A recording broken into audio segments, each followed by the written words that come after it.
storm.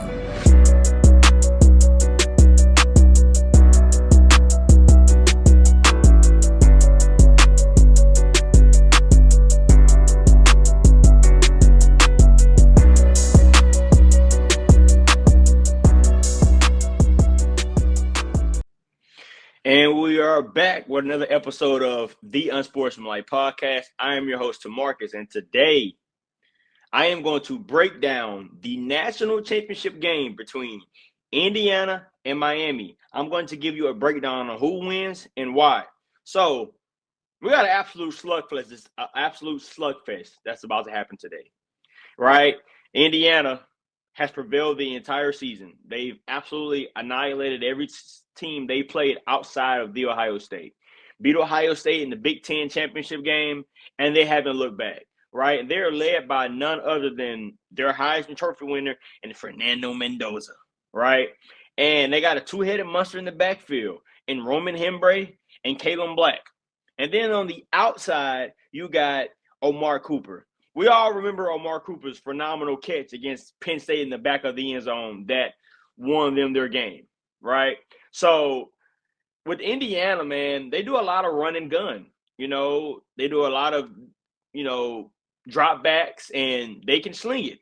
Mendoza can sling it. You know, he has many different options as far as just throwing the ball, whether it's to the running back, to the receiver, to the tight end. It doesn't really matter, right?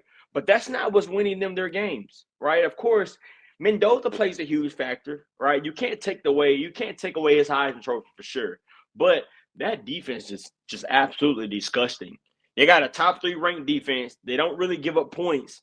So it's like, what has to give? Something has to give, right? And I just think with Miami, they also got phenomenal players on both sides of the ball, right? And so with Miami, you got Carson Beck. You know, Carson Beck is a 3,000-yard passer just like his counterpart in Fernando Mendoza, right? But in order for Miami to win this game, they got to keep the ball out of Carson Beck's hands, right? Let him be a game-managing quarterback because that's just who he is. That's how much better he is when he's able to game manage. If you're making him throw the ball 70 to 80 times a game, you're likely to lose because at that point, Carson Beck becomes a turnover machine. You know, case in point is what we saw at Georgia, right? Unfortunately, he didn't have many receivers to help him, which caused a lot of his turnovers. But here in Miami, he got Malachi Toney, right? Malachi Toney is a stud.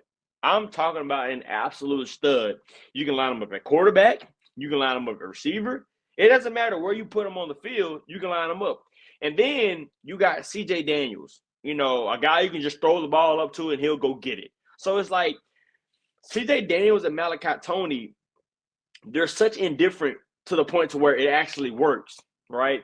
And then in the backfield, you got Mark Fletcher, Shamar Brown, you know, who both are just 200 pounds solid and will run through you, right? So my question to Indiana's defense is, how can you slow down the run game and make Carson Beck beat you?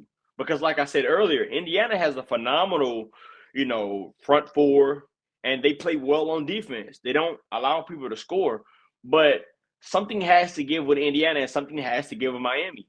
If Indiana is able to slow down Mark Fletcher and Shamar Brown, can they contain a quarterback like Carson Beck? Because Carson Beck, not only can he throw it, he can also run it as well.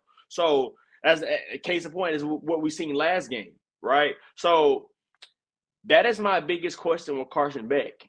You know, if the run game is not there, are you able to win games by throwing the ball and not turning it over, right? So a lot is going to go into this game, man. I think it's going to come down to just a battle of the defenses, right? See, with Miami, they got Akeem Mesidor and Ruben Bain. You know, both guys have at least 8+ sacks. So if I'm Fernando Mendoza and Kirk Cinetti, how do I contain those two? Because if you double team Akeem Mesidor, you're leaving Ruben Bain one-on-one. And if you double team Ruben Bain, you're leaving Akeem Mesidor one-on-one. So, and then on the back end, Miami just has a phenomenal back end. So it's like, what will give tonight? And I just think with Indiana's offense, man, but them being so potent and just so explosive, I just feel like that runs out tonight. Because with Fernando Mendoza, how much time will he have? Because if he has a shit ton of time, Miami doesn't stand a chance because he's just gonna pick you apart, pick you apart, pick you apart. And so vice versa. If you give Carson Beck enough time, he's gonna pick you apart. So I think it's gonna come down to the front end on the defense. Who can get more pressure on that quarterback that they're facing? So, like I said, I think it's gonna be a phenomenal game today.